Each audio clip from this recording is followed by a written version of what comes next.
All right. I do have a presentation, if they can pull it up.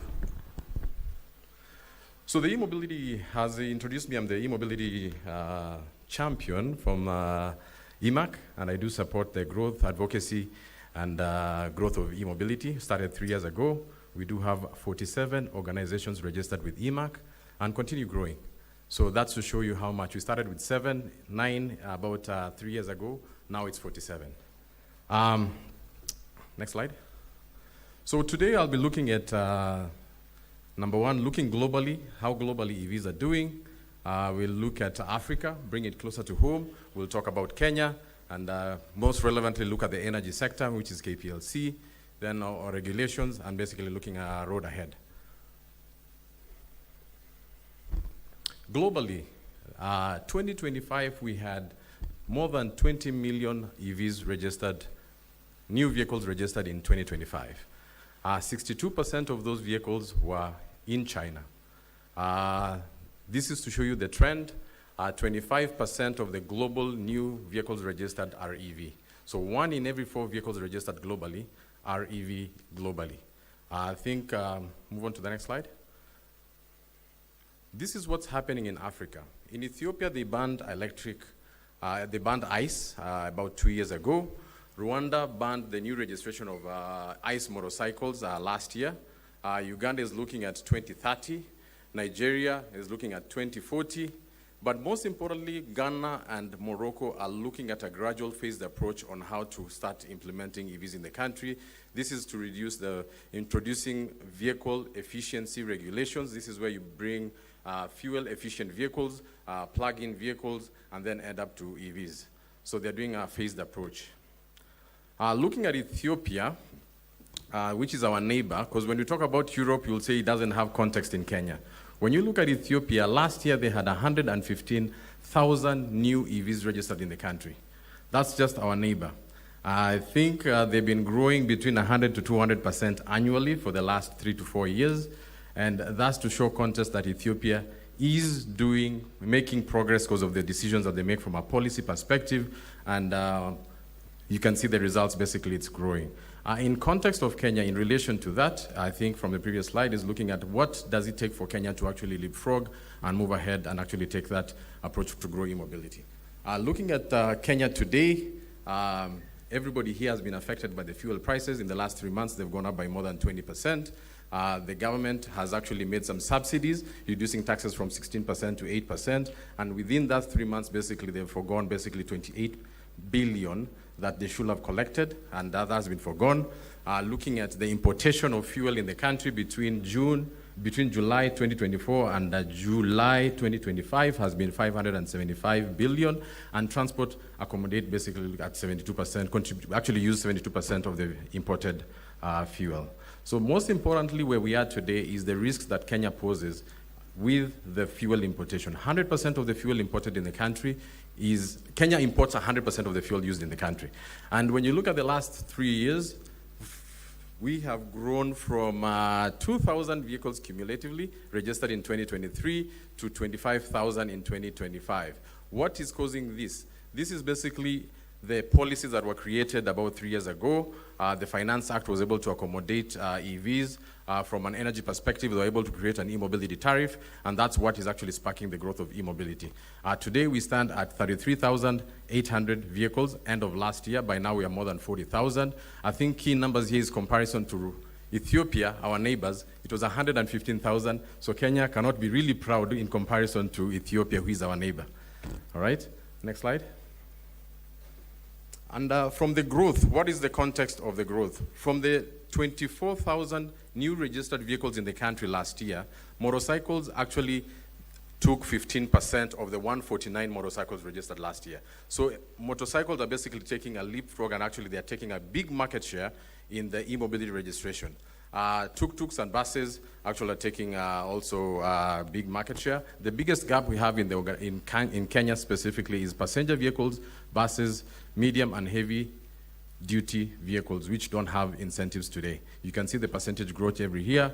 Today, we don't have any new heavy duty vehicles registered in the country, 0. The heavy duty vehicle we see on the parking lot today, we had to borrow it from Rwanda. And the way it got to Rwanda, it came to the port in Mombasa, passed through Kenya, go to Rwanda. So to put context in terms of how behind we are from a policy perspective. Next slide. Energy consumption, this is relevant. In 2025, the e-mobility consumed 9.1 gigawatts. Cumulatively, I think last month, Kenya Power reported that the revenue gains from, I think in the last 3 years was about 382 million. Last year by itself was about 170 to 180 million. And the contribution, and I need to put this into context in terms of this peak and off-peak. When you look at the volumes, buses in 2025, registered buses were about 160. Motorcycles was 32,000. When you look at peak and off-peak numbers, when you look at motorcycles consume 4.8 gigawatts from the 9.1, buses, which is 160, consumed 3.7, so it's really close to the motorcycles. 160 buses consuming 3.7, 32,000 motorcycles consuming 4.8. And what you need to, key observation on this slide is looking at peak and off-peak. When you look at peak, motorcycles consumed during peak hours, which is 3.1, and buses about 70% consumed during off-peak hours. And when you talk about peak and off-peak, there is an e-mobility tariff, which is 8 shillings during off-peak and 60 shillings during peak hours. This is on the base. When you add up the taxes and levies, it's basically about 15 shillings and 24 shillings respectively for peak and off-peak. What have we achieved so far? This is a survey that was done about 2 weeks ago. Capital investment in the country has been $191 million that has come in through e-mobility. This is e-mobility companies giving a survey and say, how much capital have they brought into the country? 38,000, 94% of that is motorcycles have been assembled locally, looking at about 1,520 charging points. 95% of them is actually for motorcycles, which are swap points. Then when you look at employment, I need to pause there. We have employed 1,000 plus full-time employees working in this industry. All right? Do we need a bigger hand on that? To expound on that, when you talk about employment, the industry has trained more than 12,000 going through these companies. These are interns, technicians that have gone through, and actually they're working out there as freelancers. Most importantly, the 32,000 motorcycles out here, they're saving 40 to 50% with a new price increase in fuel, and that saving is about $5 a day. That is $100 a month. $1,200 that we're putting more money in these riders' pocket, and they should have been out of business, but actually it's extra income to these riders who are saving moving from ICE to electric vehicles. Moving forward, we look at, we can't go in this conference without putting a slide with the declaration that we received. I think from the e-mobility sector, we actually celebrated this declaration. I think the question that was asked upstairs, when will this happen? And I think I will push it back to the CS and the authorities to tell us, how can we support to implement it tomorrow? All right, so next slide. What does this mean? Today, when you look at the EAC, which is where the import duty is being discussed, today we are at 25% to 35% import duty for vehicles. The higher the vehicle, the higher the import duty. Basically, the declaration from the president, this is how it's going to look like. We'll just put zeros across from top to bottom. And just note, is the lithium-ion batteries, which are used for swapping motorcycles, are the only ones that we do have incentive, which is at 0%. However, with the presidential declaration, is looking at import duty to be 0%, which will help in terms of reducing the cost of these vehicles. And hopefully, we can register a few heavy-duty vehicles in the next few months so we can document it for this year. When you look at the Finance Act, we did present our proposal to Parliament last week, and our proposal was basically slightly different than what we've had in the last 3 years. In 2023, the Finance Act, we were able to get zero rating for buses, bicycles, motorcycles, and lithium-ion batteries, which was zero rated. It's been zero rated between 2023 and 2025. So looking at our proposal is maintaining that zero rating. I think the whole government is looking towards exempt, but since we are introducing a new product in the country, the request to the Finance Committee was actually maintaining that zero rating. This is also in alignment with what the President is trying to do to actually create that critical mass with that 100,000 vehicles in the next few years. With that, I think the other regulatory aspects like what Ghana and Morocco are doing, This is putting regulations around fuel efficiency regulations. And this is where we don't want Kenya to be a dumping ground, right? So 90% of the vehicles in this country are imported. On that 90%, how can we start regulating the kilometers per liter that is being driven by these vehicles to actually that will lower the importation of fuel? So that's a discussion that we need to actually start having with the Ministry of Energy and Ministry of Transport to look at what regulations we need to put in place so that this fuel efficiency regulation will be put in place. This is for ICE, we'll move to hybrids, plug-in electric vehicles, then eventually head to electric vehicles in the country. Projections. Based on the presidential direction, we did a projection on how the future will look like with that declaration.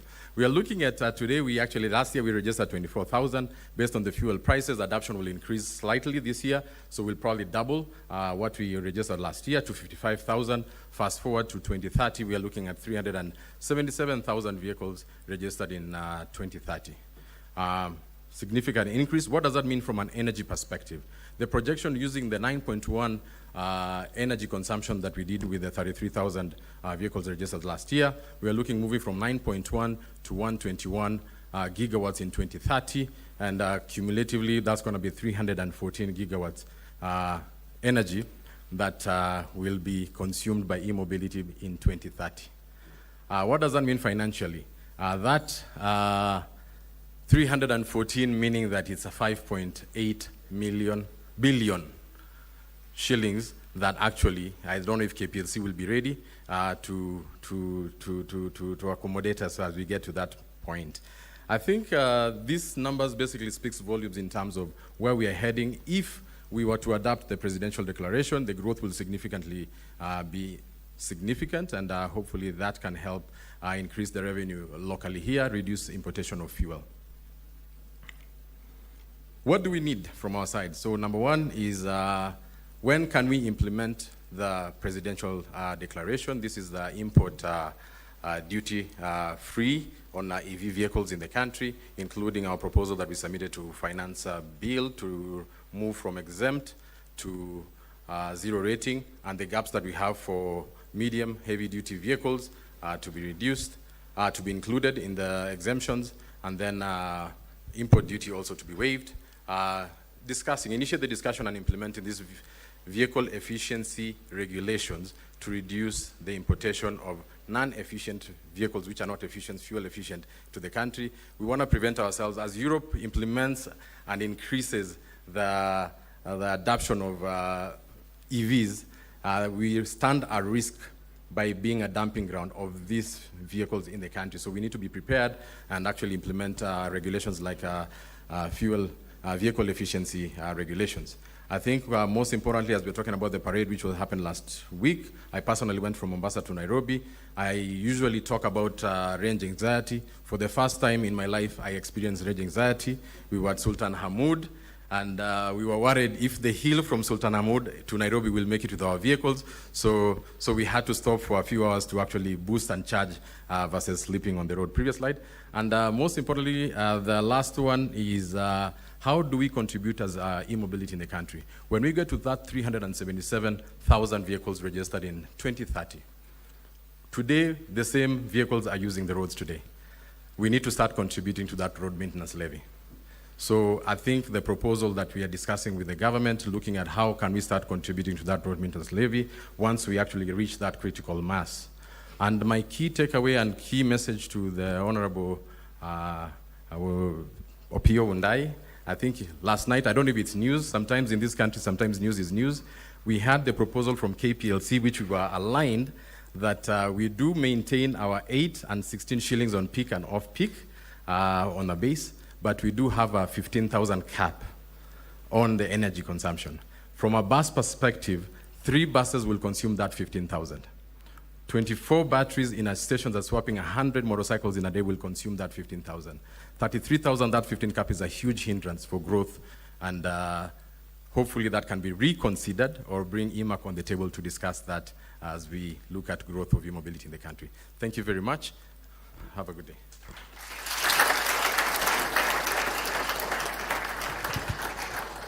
Thank you, Hezbon. We appreciate Before we proceed, we are going to see or watch a video on what happened on the Mombasa route. Media team.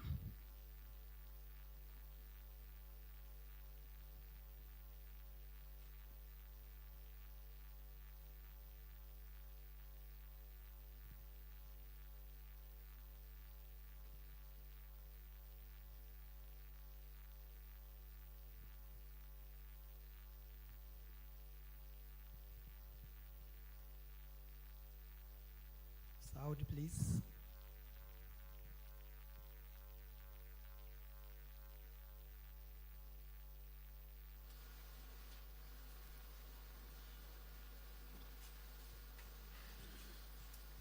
Climate Center, we have this electric truck where in Mombasa, here in Mombasa, and it arrived empty, but it will return to Nairobi carrying a load. This is intentional. We want real-world data on vehicle performance, charging behavior, range, operational efficiency, and the actual business conditions. As a county, I have identified various charging points, potential charging points across the county. And we are talking with Kenya Power to make sure that these points are connected with electricity, sufficient electricity, and three-phase for that matter. As a county, you already know we have the Climate Change Action Plan, which requires of us to reduce the carbon footprint from the transport sector. And this is one of the identified milestones. And we want to commit that at least in the next financial year, we will do something so that when we come here after 1 year, we can give testimony that we've started somewhere and we are moving forward. Therefore, as the utility, we have a duty, a sovereign duty, a national duty to power electric vehicles. It is not a favor, or it is not, it is a duty which we have to carry out on behalf of the country. That every vehicle which comes into the country must get reliable and adequate energy to be on the road.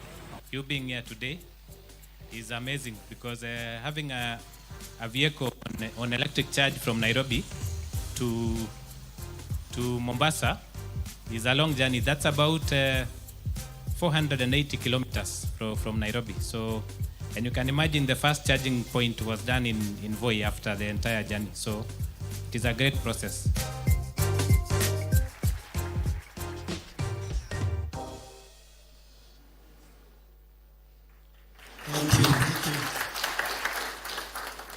Thank you very much. President Mose made some pertinent comments and made some questions and challenges, which we have the right people on this room to answer them. 147 years ago, Thomas Edison joked that they were going to make electricity so cheap, only rich people would burn candles. That was in 1879. Today, there are people here in this room who will tell us that we are going to make that electricity affordable to change our transport systems, such that only very rich people will be using fossil fuel in their cars. Today I walked around the petrol stations, and when you look at the prices, they look like telephone numbers. Anyway, right now, we are going to welcome the people who are going to answer those questions. I am glad to welcome Engineer David Siengo. He is the acting managing director for Kenya Power. And after that, he's going to welcome the rest of the people so that they answer those questions and so that they can tell us, are we getting there? Tupigie makofi Engineer Siengo as he leads the team that is going to answer those questions that have just been raised by all of us here. Karibu sana.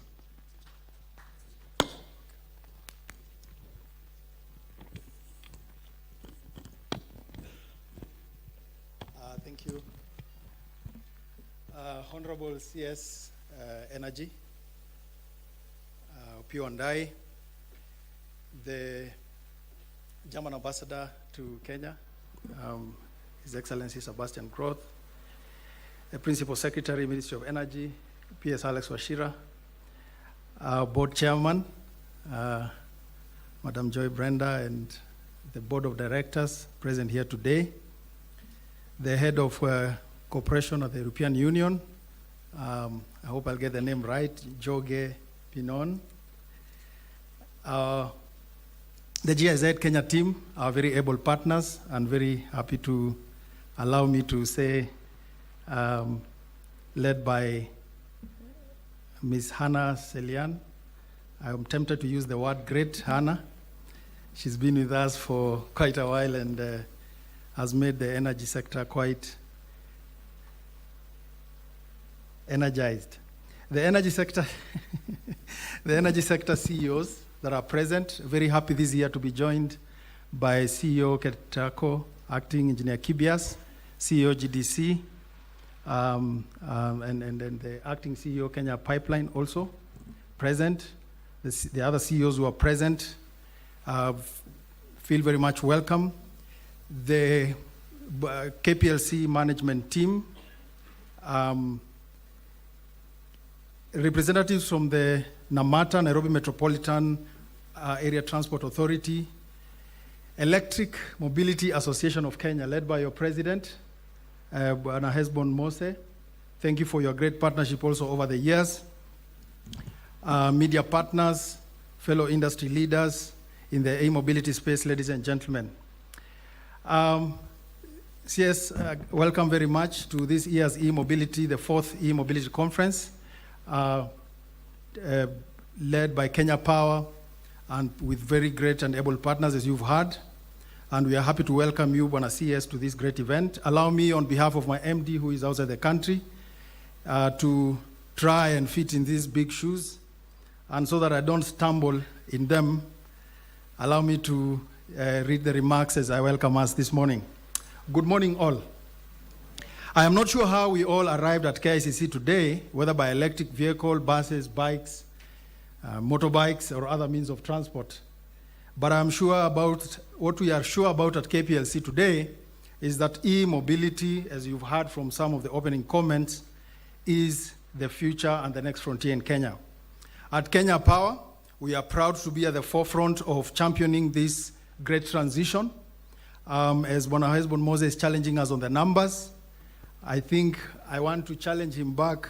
The 5 billion revenue he's looking at, I was thinking about how about we work at a figure of 10% of annual revenues and target somewhere in the range of 20 billion. I think it's possible. Having seen the motor transport sector, especially the high volume cargo transport getting EV at this time of the year, I think we are quite running ahead of the pack. Ladies and gentlemen, allow me to welcome you to the 4th E-Mobility Stakeholders Conference and Expo convened by Kenya Power for the 4th consecutive year, with the support of our friends and partners at GIZ Kenya. This conference reflects in many ways the commitment both KPLC, the Ministry of Energy, and the sector, and the sectors that are responsible, transport and industry, the commitment to drive e-mobility through awareness creation, stakeholder engagement, and practical forums like this, where industry players can exchange ideas and accelerate the uptake of electric mobility in Kenya. What we are seeing from a sales growth perspective, and you've seen the sharp growth to about 113%, 113-fold actually, in just under 3 years, from 13,500 kilowatt hours in July 2023 to over 1.5 million kilowatt hours in April 2026. These are clear evidence that adoption is no longer a distant possibility, but a mainstream reality. Honorable CS, over the same period, monthly revenue from EV charging has grown, and you have seen the numbers from 1 million shillings to over 35 million shillings in that period. Cumulatively, the sector, that is the e-mobility sector, has recorded over 17 million kilowatt hour in sales, amounting to the 382 million Kenya shillings in revenue. There's a big leap, but we see even higher potential. November 2025 was a defining moment for the country. This is when we actually crossed the 1 million kilowatt hours threshold in a single month for the first time. And since then, the monthly volumes have consistently remained above that level, showing that the market has moved into a new phase with a high volume adoption. Yesterday, Honorable CS, we have actually seen the contractor who is doing the road between Rironi and Maimahiu visit our Naivasha office and place an application for a charging station that is going to consume, the demand that they have actually applied for is 2.3 megawatts, 1 point. If we cumulatively say we are doing the corridor between Mombasa and Nairobi with such charging points, and that's why I challenge EMAC and our friends, I think the numbers will really scale. Nairobi region currently accounts, CS, as you've heard, most of the operators are currently in Nairobi, a few are outside Nairobi, and we thank EMAC for the push they have done, especially in the transport industry. We are seeing that openings in Coast, Kiambu area, western regions are also showing strong growth. This confirms that the opportunity is national and that our focus must be to support and uptake beyond the capital city. The challenge now is to sustain this growth responsibly by aligning policy, expanding infrastructure, strengthening grid readiness, mobilizing investment and deepening partnerships, and that is why we keep this commitment to convene this conference, and we are here for the 4th time again this year. Ladies and gentlemen, for the past 4 years, Kenya Power, GIZ, and EMAC, I call this the current working trio who has helped to really excite the market on the area of EV. These 3 entities, together with government agencies, we thank also Ministry of Energy for allowing the last tariff review, the e-mobility tariff, as has been mentioned by their chair. It has really helped to also catalyze the industry. Ministry of Transport releasing the policy much more recently. The challenge now is to sustain this growth.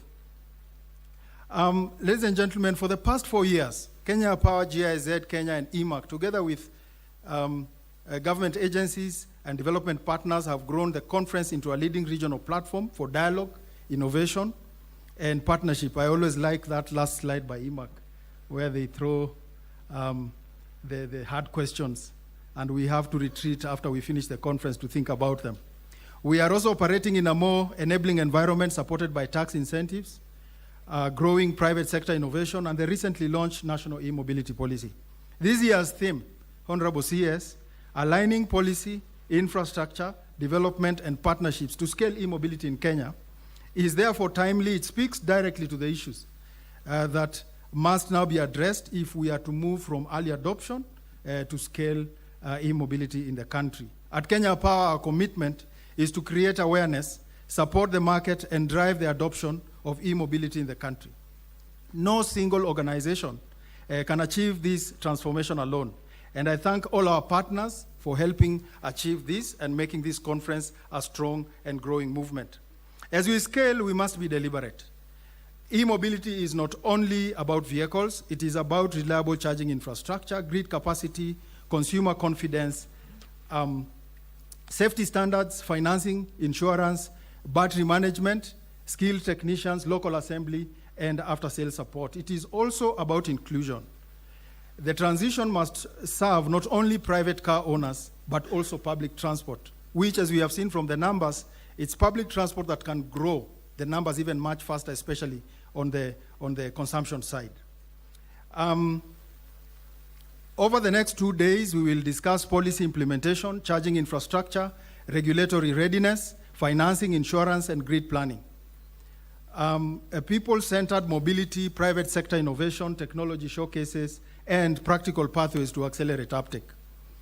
For Kenya Power, this conversation is important for 3 reasons. 1, we must ensure that the grid is ready to support the growing demand from electric mobility, and this calls for proper planning, timely network reinforcement, and close engagement with investors and charging operators. A lot of the questions we receive from people who are doing e-mobility in the country, one of the questions we receive is the grid ready?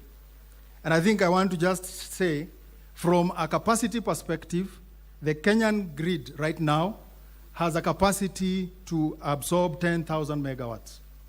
in terms of the transformation capacity that is installed. That is the transformers across the country.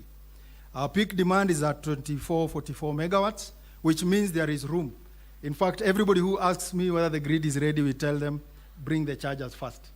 So the grid is ready, and I can confirm that where we have challenges, when applications come and we have to place charging infrastructure in the middle of places where we need reinforcement, we are quick to do that. Secondly, we must support safe and standardized charging infrastructure. Customer confidence will depend on safety, reliability, accessibility, and a clear understanding of where and how charging services are available. One of the things we are looking forward to, I know most of the people operating charging infrastructure have their own apps which show where they are located, but it will be a good thing if we had a national one because of the issues of range anxiety where we can actually see all of them at one point. We know it's a business issue, but it will be good to catalyze the discussion.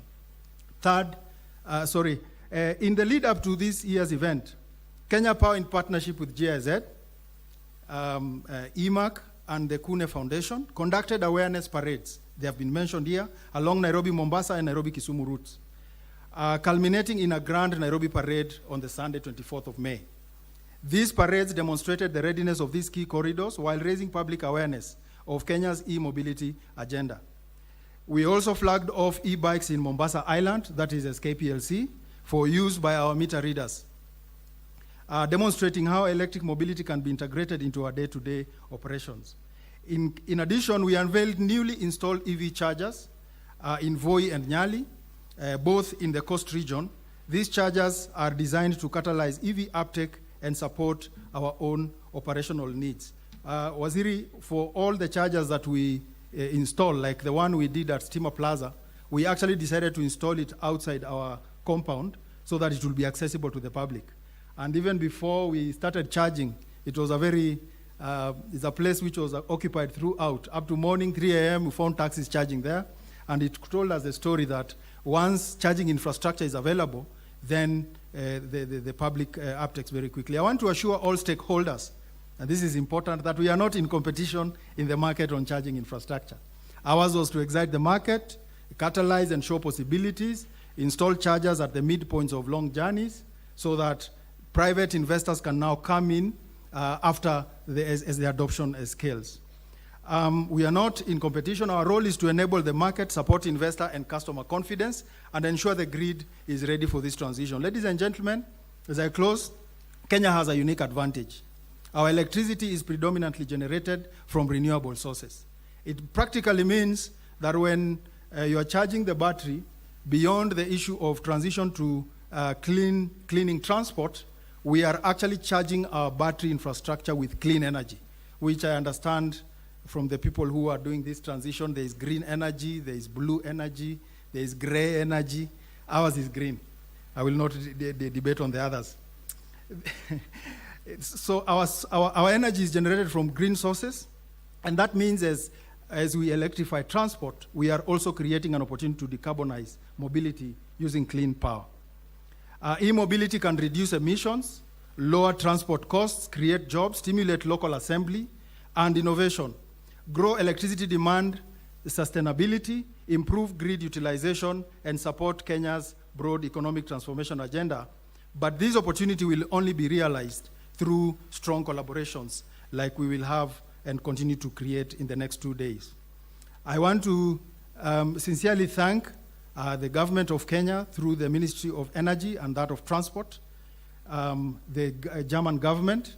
We are very, very happy, of course, through your agency GIZ, who have been very supportive, not only on e-mobility, but also on the grid side, and EMAC, a very able partner. And just last month, we actually were signed up as I don't know whether we are the latest members of EMAC because of our fleet. We are now members of EMAC, not just as supporting them on the energy side. We want to thank NAMATA for their partnership and cooperation, the European Union, the ministry I had mentioned, all private sector players, development partners, exhibitors and sponsors, and all stakeholders joining hands in this 4th e-mobility conference that is starting today. Let us use this conference to move the conversation to execution, from early adoption to scale, and from individual efforts to coordinated national movement. When you see those EV parades and people just volunteering to drive their own vehicles to these distances, it's a great catalyst to helping everybody that is met to see e-mobility as a possibility. I wish you and all of us fruitful deliberations and a successful 4th e-mobility and stakeholders conference and expo. Thank you very much. Thank you. It's now my singular honor and pleasure to welcome our board chair, Madam Joy Brenda Masinde. We can welcome her with a clap. That clap is not very energetic.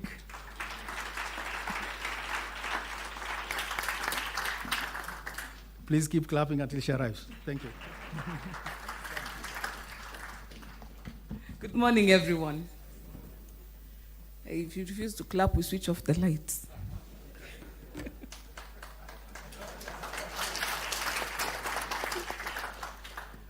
Today is a proud day for Kenya Power, not because it's our 4th e-mobility conference, but because of the growth and the cooperation that we have seen.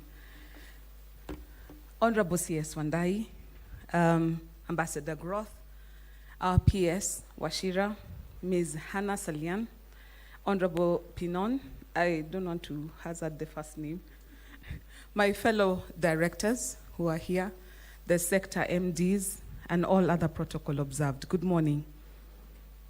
It's my pleasure to join you in this 4th annual e-mobility conference and expo. This is a platform that continues to grow in relevance in Kenya as Kenya positions herself for the next phase of transport and energy transformation. The conference comes at a very pivotal point. There's a global shift towards electric mobility, and it's no longer a future conversation. It is already here with us. It's already taking shape across economies, as we have seen in comparison with our neighbors. And this shift, therefore, begs the question. It's not whether electric mobility will happen. It is how deliberately, how inclusively, and how effectively we will build the ecosystem to support this transition.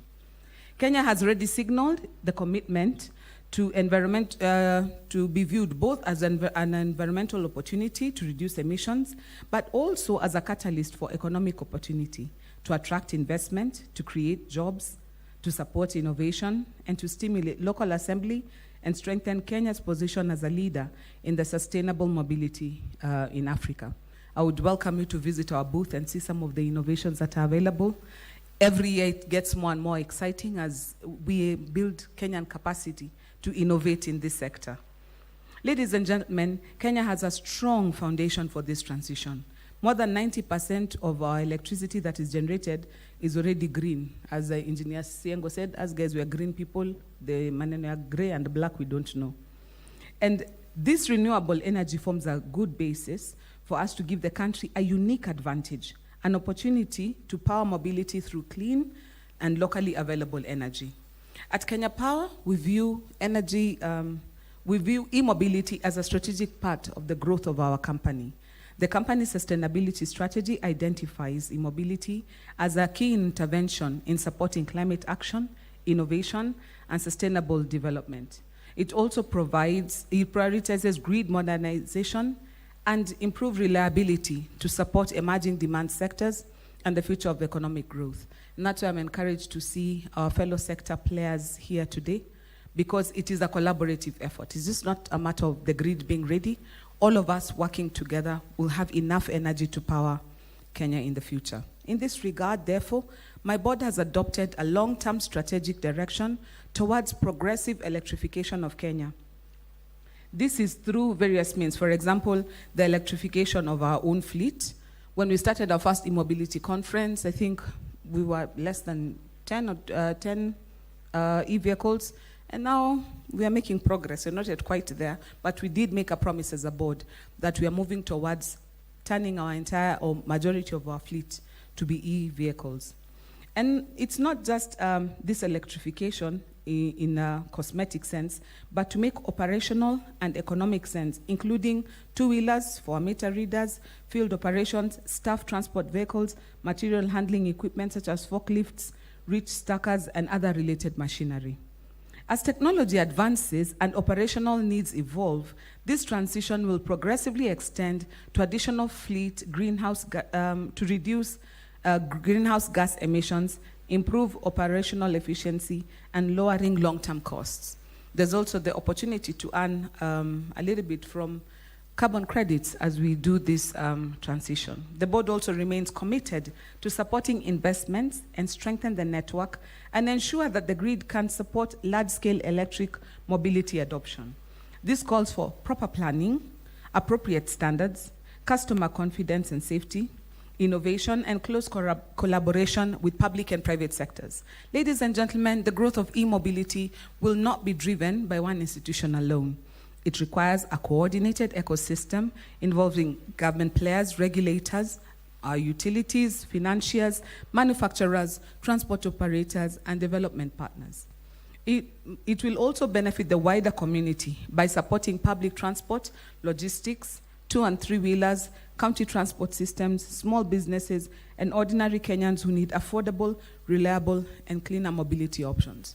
There is one of the exhibitors who has a 3-wheel ambulance that charges on just your regular plug. It doesn't need any specialized charging system. So such innovatives make this not just an urban comfort, but it's available to the general population and can be used and deployed anywhere in the country.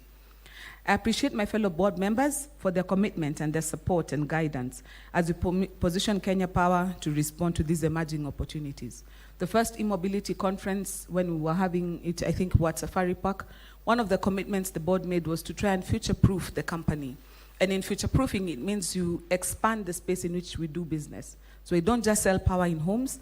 Let's see how we can inspire the consumption of power for the business, but not just that, moving the country forward to achieve its goals in being more green and in being more resilient. This, like this Strait of Hormuz madness, if we were all driving EVs, would be so good right now. Finally, I sincerely thank all our partners, our exhibitors, our sponsors, our delegates, the stakeholders who have joined us for this year's conference. Your participation reflects the shared commitment required to move Kenya's e-mobility agenda from policy to practical implementation. Ladies and gentlemen, I wish you a fruitful deliberation over the next 2 days, and I thank you so much for coming to our e-mobility conference.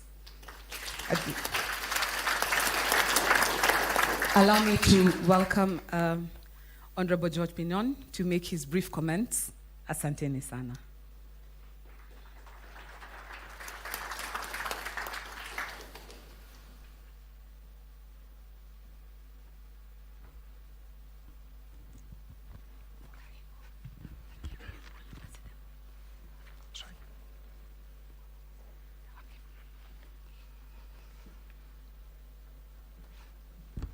The Honorable Opilio Wandai, Cabinet Secretary for Energy, Petroleum, Alice Washira, PS Energy, the Acting Managing Director and CEO of Kenya Power, Engineer David Siingo, Madam Joy Brenda Masinde, the Chairman of the Board of Directors of Kenya Power, Excellency Sebastian Groth, German Ambassador to Kenya, my colleague Hannah Salian, the Program Director for Energy and Climate in GSZ, and all distinguished partners, ladies and gentlemen, a very good morning to all of you. Good morning.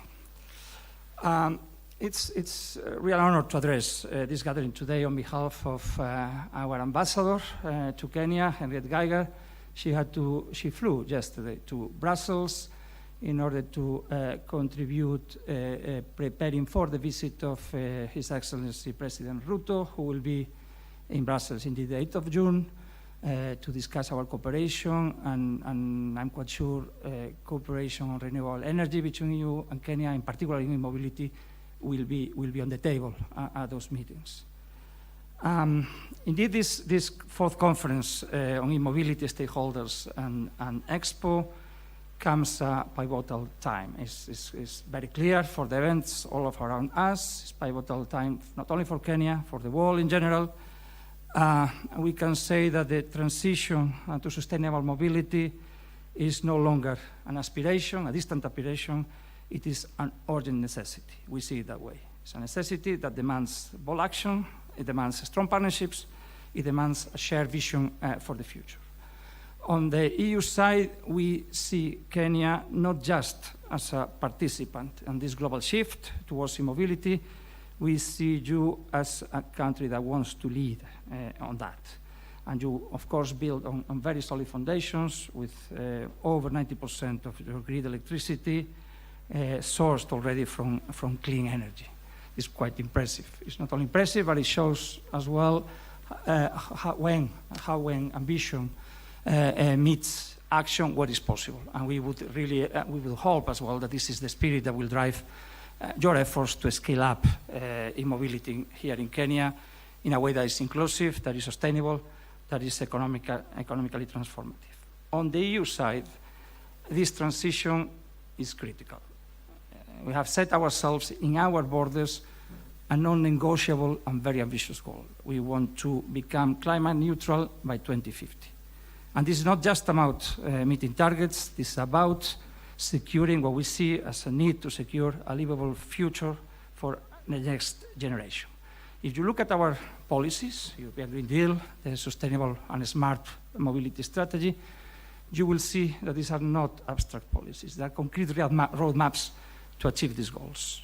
And at the heart of these policies and these strategies, it's a simple truth. With transportation is indeed one of the largest emitters of greenhouse gases, and it needs to be decarbonized.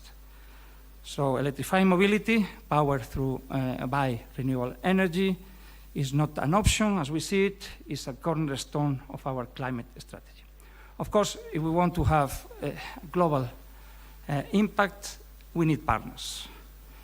And we see Kenya as one of the key partners. We think we have shared values, we think we have shared challenges, we think there are shared opportunities.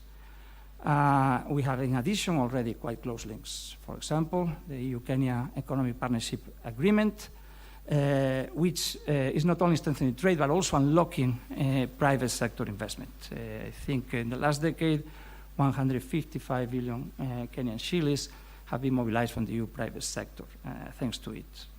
And we want to scale this up. So, and we see Kenya as a partner as well because your leadership on the renewable energy sector is undeniable.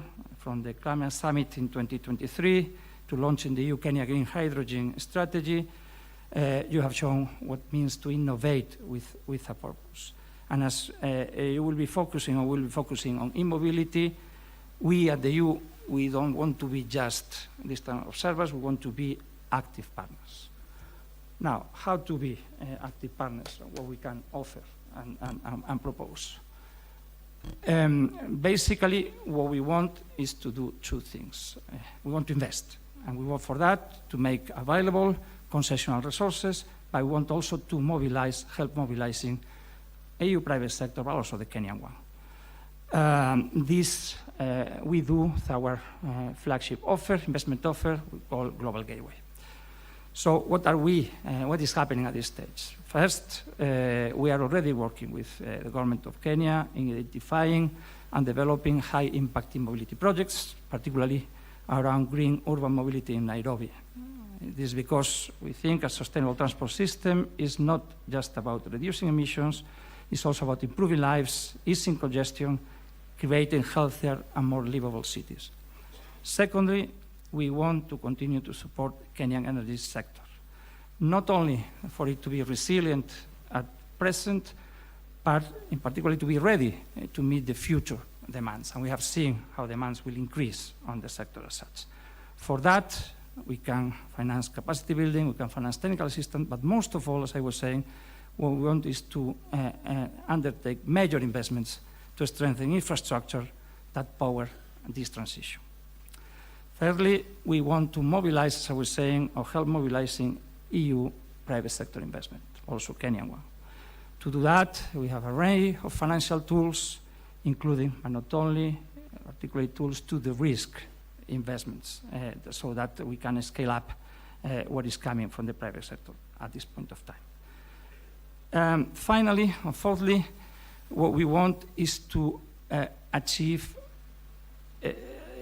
scale in the amount of our investments. And to do that, what we do is we work with our EU member states, with the financial institutions.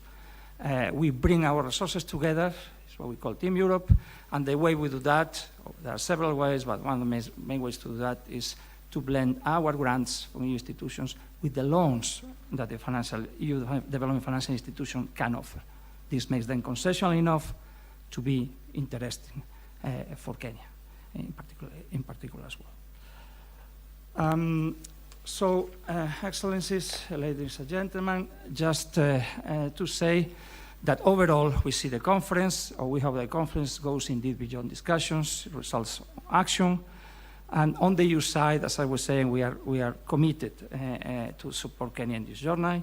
We see e-mobility not just as a mean to meet climate goals, but also as a catalyst for economic growth, for job creation, for a just transition. And this is why we want to invest in it. In closing, let me congratulate Kenya Power, JZ as well, for organizing the conference.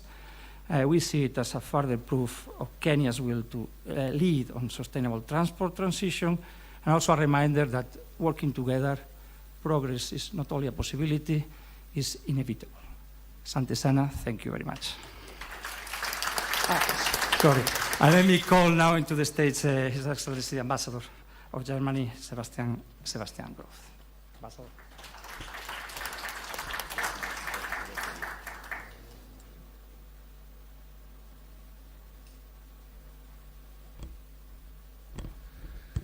Thank you very much for this friendly introduction. Good morning, CSOP Wandai. Good morning, PS Wachira. Good morning, the representatives of Kenya Power and all the stakeholders of the sector. E-mobility, I'm very happy to be here. And I was really impressed by the tour that we did already this morning and all the products that you show, and how it was said earlier how energetic the sector is in Kenya. When we look to when we compare the first conference that we did, that you did, and today's conference, I think we really see that we are beyond the stage of concepts or planning. We're really implementing together, or you are implementing together, real e-mobility revolution here in Kenya, and what is happening in Ethiopia is even more impressive. We saw the numbers during the presentation, and I'm pretty sure that this is just the beginning of a very, very strong dynamic that we will see in the next years. So alone in 2026, global sales of electric vehicles continue to rise more than 20%. By 2035, electric vehicles are expected to make up around 55% of global new car sales. And I think this is probably more the lower end of the estimations if we see the effects of the ongoing Middle East crisis and the high level of prices for fossil fuels. This really gives another push for the whole sector. So Africa will be a key driver of this development. I'm pretty sure about this. But Europe is also already the second largest electric vehicles market. Approximately 70% of all new passenger cars in Europe in January were electrified. In Germany, and you must know that in Germany, we love our combustive engines very much. And I learned a new term also today called range anxiety. So probably we are collectively anxious, range anxious. But I also read in one of the newspapers, there's so much progress in the battery technology. They are now having a battery with a range of 1,500 kilometers, and you charge it in 5 minutes from 0 to 90%. So this whole sector also of innovation and of electrochemistry will see a lot of breakthroughs in the next years. And Kenya is at the heart of this. And Europe, as was said earlier, and Germany are reaching out also to Kenya to make this revolution happen. We convene here today and you convene the next 2 days here amid an unprecedented fuel crisis, sparking a global push for energy security and independence, which is then also accelerating the momentum for renewable energy and more downstream also for electric mobility. And we need this because we are still not ambitious enough in reducing emissions and improving air quality. We all know that the world is struggling with the emission goals that we set ourselves in Paris and in the ensuing COPs that we organized, and where Kenya is also playing a very, very important role. But the transport sector and mobility sector still contributes a lot to global emissions, and e-mobility will be one of the key drivers, I think, to bring emissions down in this sector. And we saw this impressive truck both outside and during the presentation. And if you count the numbers of trucks alone between Nairobi and Mombasa every day and switch this to electricity, this will really have a big impact already also on the emissions. But it's also important for job creation. As was also said earlier, it's a whole ecosystem that will be built up and is in the process of being built up here in Kenya and around the world. And this is also why we as Germany and the German Ministry for Cooperation and also with GIZ and also the Minister for Cooperation, who was here in April, visited and are strong partners of the sector. And the Minister visited a Kenyan e-mobility company, which is also represented here today, Kiri EV. And she learned how electromobility promotes entrepreneurship and supports local value addition. And there was also an exchange with a local Boda Boda driver who explained us how his personal situation and his costs benefit ratio changed with the help of this e-mobility investment. So we think that Kenya is uniquely positioned to be a leader in Africa's e-mobility transition. You have a predominantly renewable power system with a surplus power at night and exceptional and strategic advantage. And in just the last 3 years, the new registrations for EVs have surged from only a few hundred to almost 40,000, as we have seen also at the presentation. And one of the key enablers there, and this goes out to Kenya Power, is the e-mobility tariff, 8 shillings during off-peak hours, 16 during peak hours, and that helps a lot, I think, to bring this cost advantage of e-mobility really to the streets and to the consumers. And we are also encouraged by the recent declaration of His Excellency President Ruto that the first 100,000 electric vehicles to be imported into Kenya will be duty-free. And during our visit, we had an exchange with one of the managers of the e-mobility companies who told us that this will reduce the price by nearly 50% of importation, which is a significant delta and makes it even more attractive. You get a good e-mobility car for 3 million shilling, which is around about 20,000 euros. That's really a good price, I think. So further support for the sector could accelerate electric vehicle adoption even further and strengthen Kenya's position as a leader in e-mobility in Africa. We are and we have been a long-term partner for Kenya, not only in the areas of employment promotion, of agriculture and TVET, but also in the fight against the adverse impact of climate change. In 2022, we signed a climate and development partnership. And through this partnership, Germany is, for example, supporting the continued expansion of renewable energies in Kenya.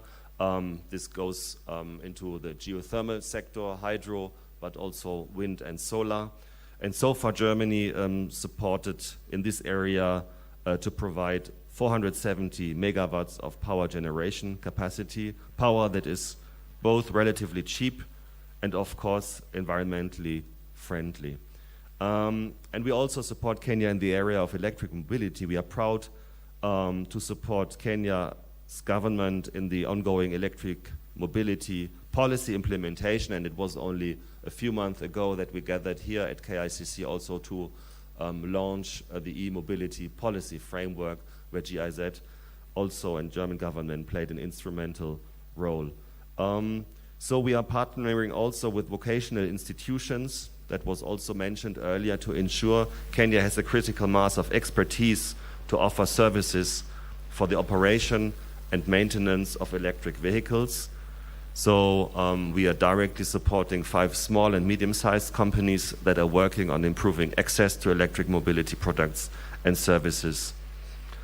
So I think we all have seen in the latest transport disruptions and increases in the fossil fuels that the benefits of e-mobility extend far beyond environmental sustainability. It's about money. And with millions of Kenyans relying on public transport for their daily commute, the implications of a global fuel price hike are immediate, economically and socially. So the poorest households sometimes spend 30 to 50% of their income on daily transport, and e-mobility can also help to bring this down. And by reducing the dependency on imported fossil fuels, the savings on foreign exchange can be directed to other pressing social and economic interventions. So it seems to be the right moment to adopt a balanced policy of targeted and time-bound tax incentives, and at the same time adopt ambitious measures that enable the private sector to build on the strong momentum. And I think the stakeholders that are gathering today and tomorrow around this cluster of e-mobility is really a very dynamic and a very energetic crowd. And I wish you really all the best for this conference, but also for the expansion of the sector here in Kenya, and you can really count on Germany's support. Thank you very much.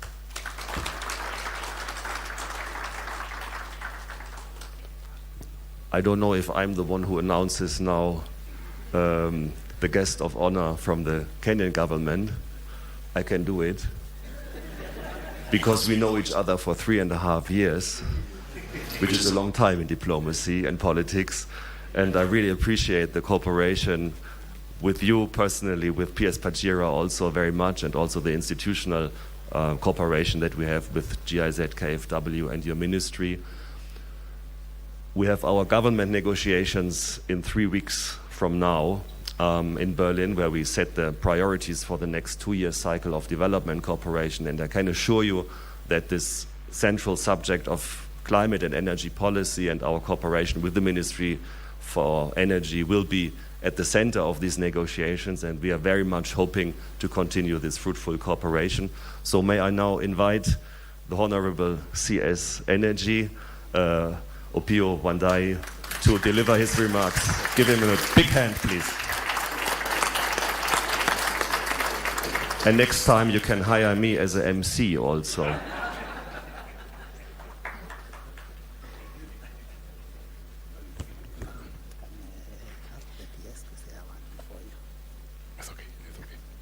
Thank you very much, Balozi Sebastian.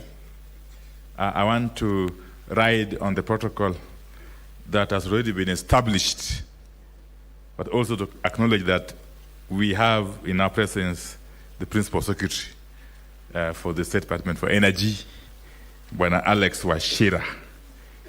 You should have been called to say something, but now, no problem.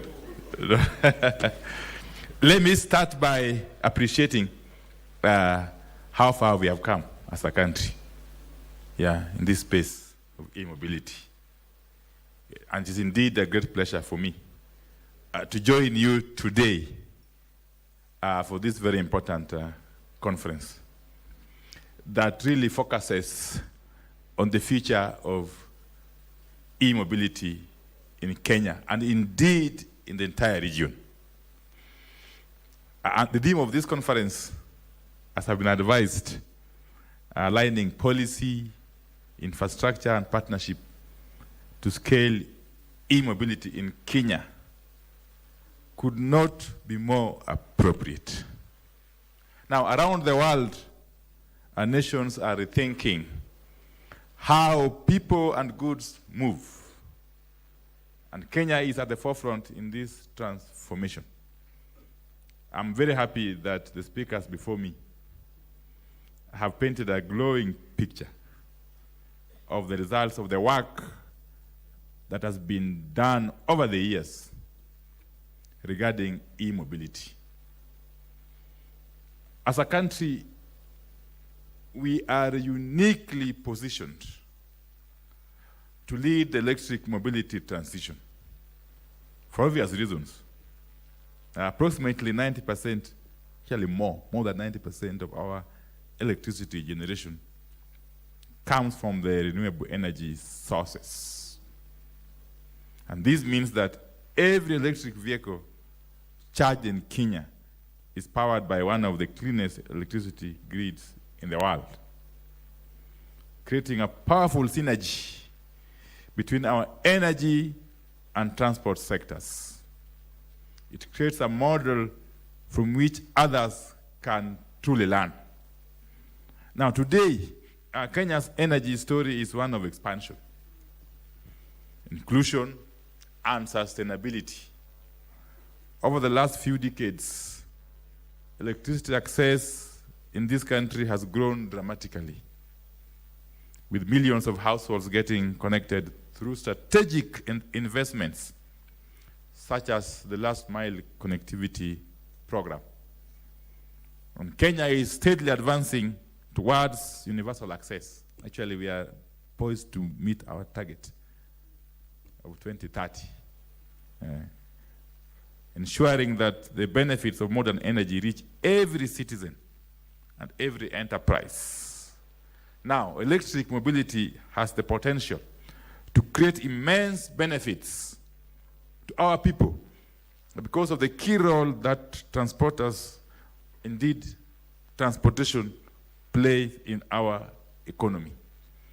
Now, this growing access to electricity is not only lighting homes and powering businesses, it is indeed creating the foundation upon which electric mobility can thrive. Electric mobility is no longer a future concept, as has been aptly put a while back. It is already transforming our roads through electric motorcycles, buses, private vehicles, and commercial fleets. The government has further demonstrated this commitment through the launch of the National Electric Mobility Policy, which I'm sure most of us are conversant with.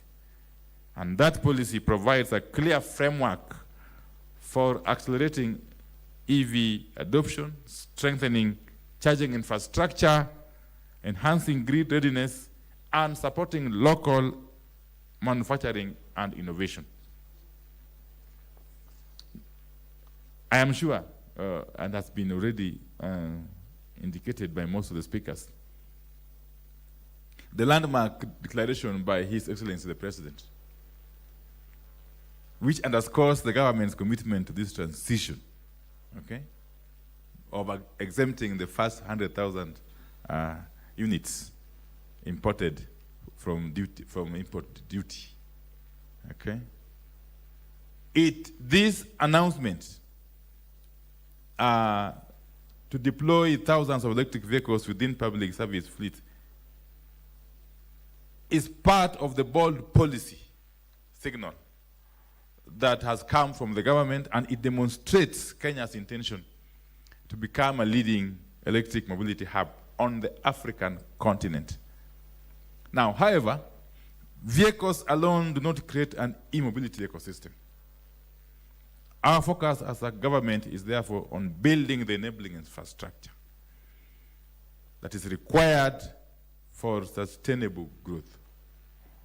We are working closely with utilities, and they are here, most of them, county governments, investors, and technology providers to expand charging networks, strengthen grid infrastructure, and ensure that charging solutions are accessible, reliable, and above all, affordable across the country. The charging station of the future must become as ubiquitous and as dependable as today's fuel stations. At the same time, we recognize that this transition presents significant economic opportunities. It offers new industries, new jobs, local manufacturing possibilities, skills development opportunities, and innovation ecosystems that can position Kenya as a regional center for green transport technologies. So, ladies and gentlemen, the transition to e-mobility is not merely about charging vehicles. It's about enhancing energy security, reducing dependence on imported fossil fuels, improving air quality, lowering transport costs, and building a resilient green economy for present and future generations. Kenya has the renewable energy resources necessary for a unique electric mobility development.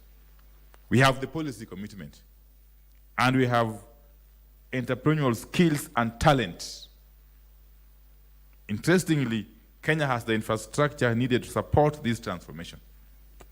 The task ahead of us, therefore, is to deepen collaboration and accelerate implementation. We have no excuse, but to move forward. So I want to thank all the teams that have been involved in putting together this conference and that have continued to play a significant role in the e-mobility space for the collaboration. Together, I believe we can build an electric-powered transport future that is cleaner, more inclusive, more competitive, and truly African. I wish you fruitful deliberations and every success at this conference and expo. Thank you very much. God bless you, and God bless Kenya. Asanteni sana.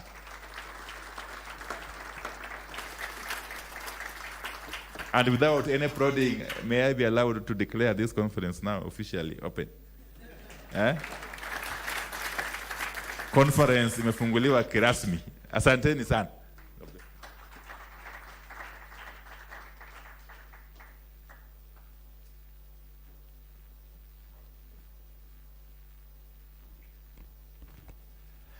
Thank you, Waziri, for gracing this occasion.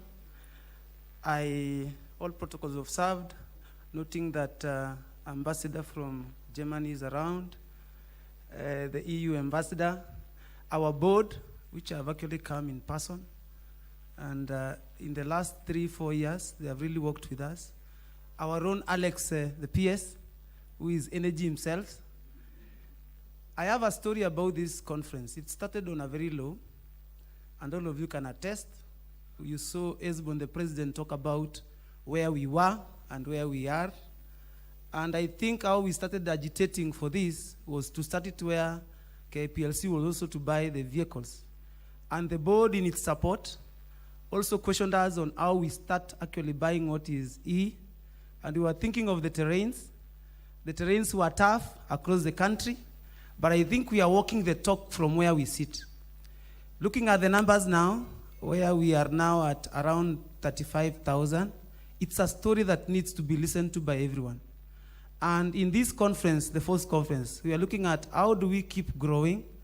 And I think in the next sessions, we'll be inviting panels to actually tell us where challenges are, where we are, what we think we can improve. And I think in the next 3, 4, 5 years, welcome back. This is live from the Kenyatta International Convention Center, where we are attending the 4th annual e-mobility conference and exhibitions, where stakeholders surrounding the e-mobility space have come to deliberate on issues e-mobility. Remember, e-mobility in Kenya is growing, and stakeholders are meeting here to see how more they can input, how much they can input into the sector to make sure that we meet the KPIs that has been set forward. This theme for this annual e-mobility stakeholders conference and expo is aligning a policy, infrastructure development and partnership to scale e-mobility in Kenya. And we did hear from various stakeholders, including the government, where the Cabinet Secretary for Energy and Petroleum, Opiyo Wandayi, saying that the government is fully behind the implementation of the national e-mobility policy that was launched last year, and that the various parameters that need to be met, the government has committed itself to make sure that the ecosystem is complete. Part of this ecosystem includes the charging infrastructure and the incentives that come along with bringing in EVs into the country. Remember, the President, Dr. William Ruto, did announce that the government would wave 100,000 new EVs into the country so that they improve and bring back the issue of demand into the country of EVs. And that is how we wrap it up here at the conference. Do stay tuned for subsequent bulletins where we bring for you a complete comprehensive package of this conference. My name is Alan Auko. I do hand you back to Broadcasting House for normal programming. And Kenya Power took us to Addis. For the road to Addis, they helped us power that journey, and now they helped us power the journey from Nairobi to Mombasa. Seeing as I had failed to find a wife in Ethiopia,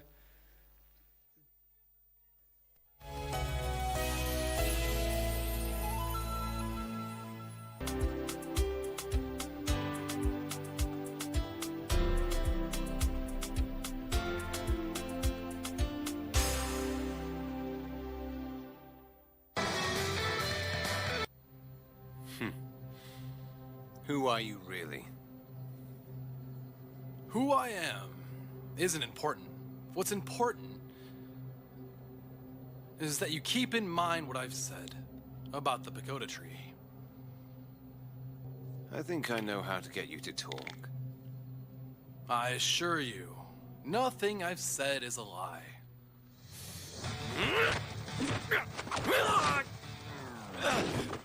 Some things you're better off not remembering. What happened here fits the bill.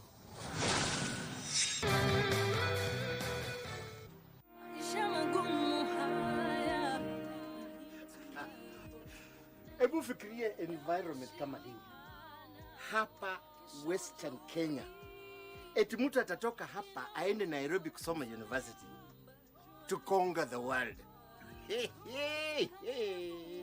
Mimi Andrew nitahakikisha hiyo ndoto imezimwa. Tazama hayo yote kwa Gundu KBC Tuesday to Thursday 7:30 p.m. Leo sio kesho.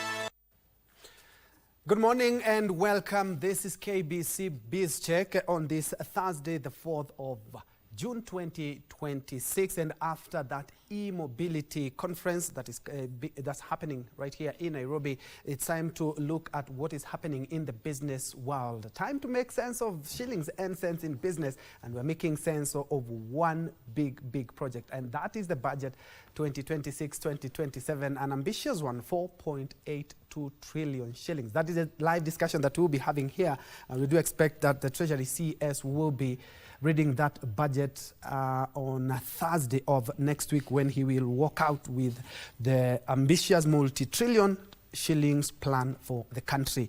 And we are looking at past the political speeches and also understand the actual math behind the money. We've had a lot in regards to the expenditure and also the shortfalls. And to help us break down that ledger and also make sense of shillings and cents, we crunch the numbers, is none other than Brian Omondi. Brian Omondi is a forensic auditor at managing partner at Brian Forensics. Karibu sana, Brian. Thank you so much, Ben. Good to see you after a Good while. to see you. Good to see you. Yes. Yeah. Now, yesterday we were talking about the budget, and we be very honest, this is the biggest budget in the region, not only in Kenya. Yeah. And looking at the recurrent expenditure that we are paying and the monies that are for development, and also looking at our debt level, because we also have to fund this budget by both domestic and foreign loans. How would you assess the 2026-2027 budget in a nutshell? Thank you so much, Ben, and thank you for inviting me on Thursday morning to discuss money matters. Karibu. Yeah, so to just start us off, you are right when you say that the 2026-2027 budget is the highest budget in the Kenyan history. And you're also right to say that in exactly 7 days, that is on Thursday, 11th of June 2026, the Cabinet Secretary for National Treasury, CS John Mbadi, will carry the famous red briefcase and enter Parliament, sit down and face 55 million Kenyans and tell them how the government is going to spend 4.82 trillion in the next financial year. Yes. I think it is also important to mention that the 2026-2027 financial year budget is the biggest budget in Kenyan history. But it is coming at the backdrop of very serious challenges that has been faced by the country. As you have correctly put in place, currently the challenges that are affecting the nation are, in my view, three. Number one, we are coming from a backdrop where the Kenya Revenue Authority, by February of this year, had missed their revenue target for this financial year by about 160 billion. That's a lot. And it is now more, because by February it was about 160 billion deficit of their target. We are coming from a background where the finance bill of 2024 had to be suspended because of the protest from the Gen Zs. We are coming from a background where the public debt, and especially the pending bills, currently stands at over 500 billion Kenya shillings. So this is 500 billion Kenya shillings of goods and services supplied to the government by its citizen, but the government has not paid them. We are coming from a point where the public debt currently stands at over 13 trillion Kenya shillings.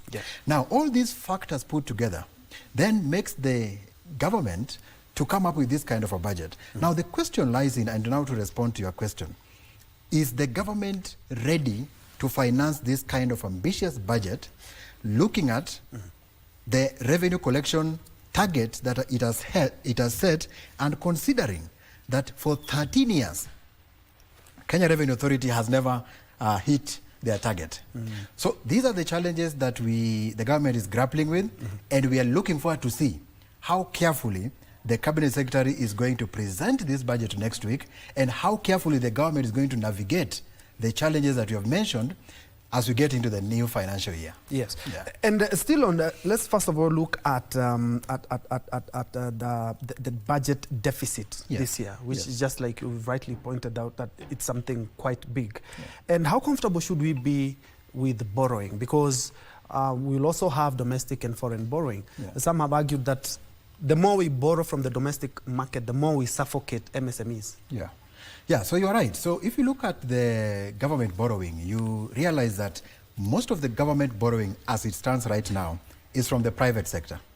It's called private sector borrowing, so borrowing from our local banks. And then we also have international borrowing. But we see a significant increase in private or domestic borrowing than external borrowing. What does that mean? That means, therefore, that the government is focusing more on borrowing from the local banks. Okay. Right? Just hold the thought kindly, Brian. I'm informed that by my director that PS Julius Bitok of Education is currently having his speech at the Kenya High School, and which is also a prize-giving day. Let's first of all cross over to Kenya High School. Whether it is art, whether it is sport, whatever talent, all those talents are where? In the Kenya High. You'll excuse me if I don't pronounce properly because you know polling station.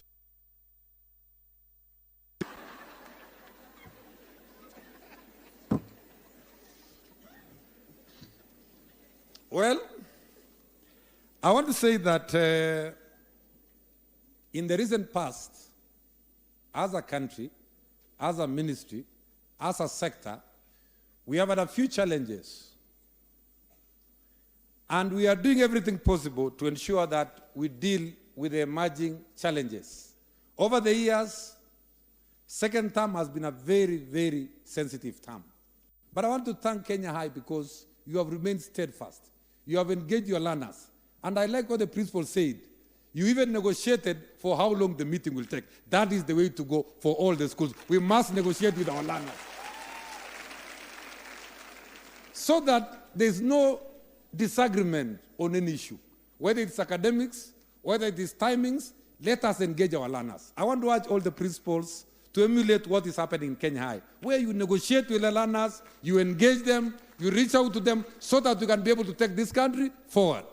And I want also to tell the learners in this country, let us not resort into disturbing or banning our schools.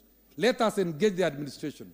Let us talk to the teachers. Let us talk to each other so that we can be able to make our schools work, our education system work, and so that we can be able to do the right thing. Because the main reason why we have a school is to ensure that students learn.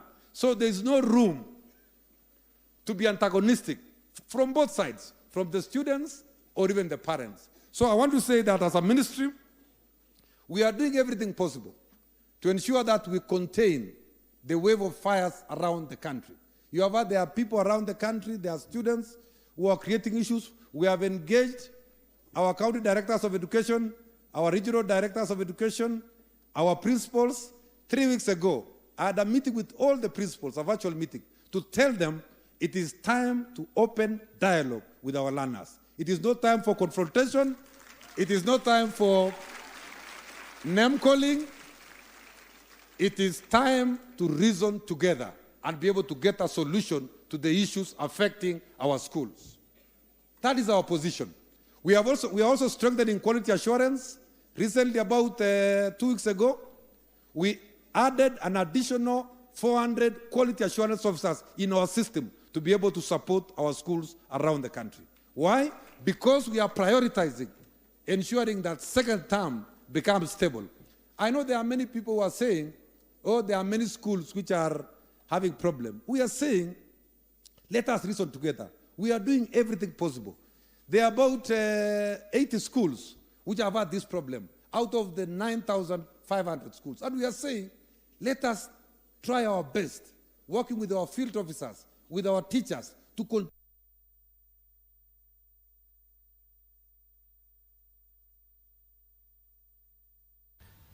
There has been PS Ambassador Bitok there at the Kenya High School Prize Giving Day, and just very quickly, he has urged the learners to observe discipline and engage so that their grievances can be heard and determined, as opposed to what we have witnessed in this second term, where close to 100 schools have had unrest, with the latest one being the banning of the Utumishi Academy. More of that in our subsequent bulletin. Just in case you joined us, we are looking at the budget 2026-2027, and as mentioned earlier on, proposes a 4.8 trillion spending outlay, financed by a 3.6 trillion in projected revenue and 1.1 trillion in borrowing. The government has prioritized education, national security and infrastructure to boost economic resilience, adjusting the GDP growth projection to 5.0%, down from 5.3%. The total budget deficit, 1.1 trillion, is exactly where we were before we crossed over to the Kenya High School. Just in case also you joined us, I'm also hosting Brian Omondi, who is a forensic auditor. We were looking at the deficit, 1.1 trillion, vis-a-vis what we've had previously. We're just stepping it up. Yeah. And from what I hear, the government wants to more focus on domestic borrowing.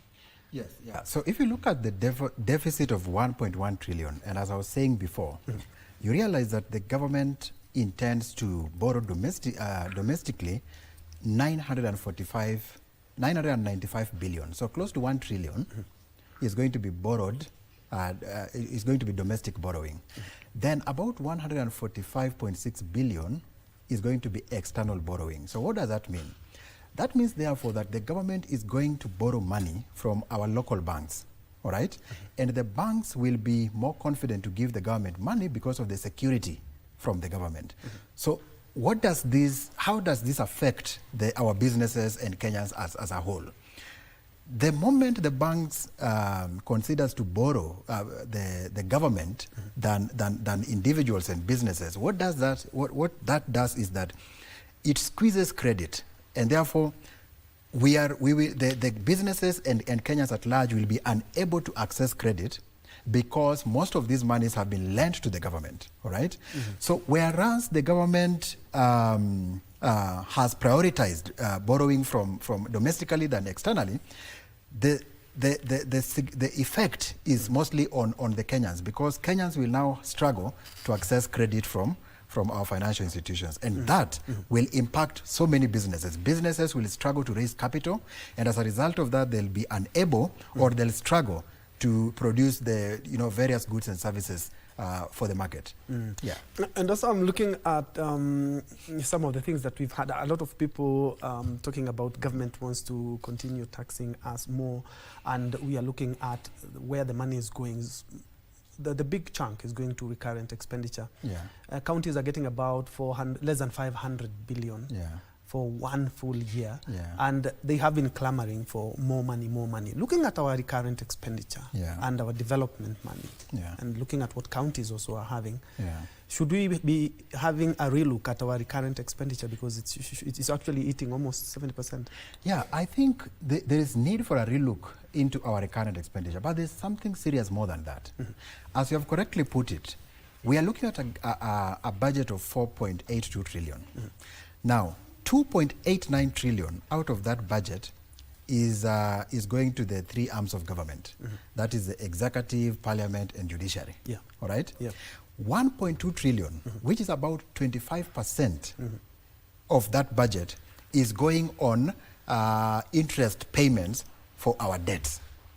All right? So if you look at what is remaining for allocations into counties, to the recurrent expenditures, to the development, that is construction of roads, building of schools, provision of medicine in hospitals, you realize that the government is going to struggle. And that's why KRA is now being forced to come up with ambitious revenue targets, which, in my view, are not going to be met. So it is a way of, just demonstrating that the government would go into widening the tax base, bringing more taxpayers into the tax base, and raise revenue so that they can be able to take care of this huge deficit that we are currently experiencing. But to conclude, it will be very difficult for development to be undertaken.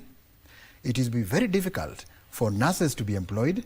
It will be very difficult for schools to be built and for textbooks to be printed and taken to these schools. It will be very difficult for hospitals to be built, especially in the current economic environment that the country faces. Yes. And still on the challenges, I'm looking at other challenges that we haven't witnessed in other budgets. We didn't have the issue of oil, and the challenges of the Strait of Hormuz, the geopolitical tensions that we are seeing. Of course, consumption of oil and oil products has gone down. Could this affect what government is expecting at the end of the year, because we have to fund this budget? And now we have the tensions that are of Ebola. And yesterday I was seeing a news article where the tourism industry is also raising a red flag, talking about all this discussion about COVID, about Ebola, could scare away not only investors but also tourists, and also have a dent, just like we saw in COVID. Yeah. So thank you, Ben. You are right. I mean, the global challenges, of course, have impacted how Kenya has even come up with this budget. You remember Kenya had to revise down the economic indicators and and economic growth indicators because of the global challenges. You remember, just on the oil issue, Kenya is a global net importer. And so if the global prices of oil are affected, are high, then it means that it is going to affect Kenya and impact the growth of the economy. And so that has been factored into our budget, as it were. So we are trading in a very difficult economic environment. And this is because of the pressure, the global economic pressure that is coming from the West, from the European Union. You see, for example, the issue of tariffs. Yeah, there is a debate on whether the U.S. is going to, reflect on the issue of tariffs, and that has a great impact on Kenya, because Kenya exports flour, Kenya exports horticultural products, and that is going to create a very big impact on how Kenya is going to go about this. So yes, the global price challenges have a significant impact on not only our budget, but even the growth of the economy at large. The National Treasury has revised the economic growth indicators for the year 2026-2027 from 5.3% to 4.8%. And that has been necessitated by the fact that the global price pressures and economic pressures, especially from the Middle East, is having a significant impact on the economic operation. Allow me to just ask, when audit reports flag unsupported expenditure in government ministries and agencies, and we have seen that, does that actually mean money is missing or just poor record keeping? Short answer is money is missing. And that's a very good question, because that is at the center of what I do every day. Yes. I can tell you, my friend Ben, that it is in public domain right now. Relevant government agencies have indicated that the country loses up to 2 billion shillings on a daily basis on corruption, public procurement mismanagement, and waste in public. Now, 2 billion in a day translates to about 730 billion in a year. Kenya shillings. That's almost a quarter of the budget, a third of the budget. So now tell me, if the government could focus on sealing these leakages, we didn't even have to raise additional revenue. Remember, the current finance bill intends to raise about 200 billion shillings. We are in a deficit already, but the current finance bill intends to raise about 200 billion Kenya shillings. Government agencies that are responsible in prosecution and investigating these vices have indicated that we are losing up to 730 billion shillings in a year. What does that mean? If we were able to seal these loopholes on revenue leakages in the country, then we don't even have to raise more revenue. We can take care of all our expenses. We can take care of all our bills without burdening Kenyans whatsoever. All right? So for me, what I want to see in this budget statement, by the way, is I want to see how is the allocation to relevant agencies that are mandated with the responsibility of investigating and prosecuting these vices within government. I want to see how much allocation has been given to the Office of the Auditor General, how much allocation has been given to ESCC, how much allocation has been given to the Asset Recovery Agency, how much allocation has been given to the Office of the Director of Public Prosecution. In the past, we have seen insignificant increments in terms of budget allocation to these bodies, and that's why the government continues to lose more, because these bodies can only work effectively if they have financial muscles to go after the embezzlers within the country. Yes. And still on the audit part, you've done audit for companies and also for county governments. Where exactly is our money getting lost? Is it on the procurement? Is it on shady deals? Yes. So a short answer is this. The government, in government, for example, we are wasting a lot of money on paying for ghost projects. That is number one. Number two, it is on flawed procurement processes. If you look at the latest audit report by the Public Procurement Regulation Authority, they have flagged numerous procurement irregularities within the public sector. And they say that as a result of these irregularities, government is losing billions of shillings through procurement irregularities. So short answer is, a lot of money is being wasted on payment to ghost projects, and because of flawed procurement irregularities within the state corporations, then government is losing billions of shillings. And this is a government agency report.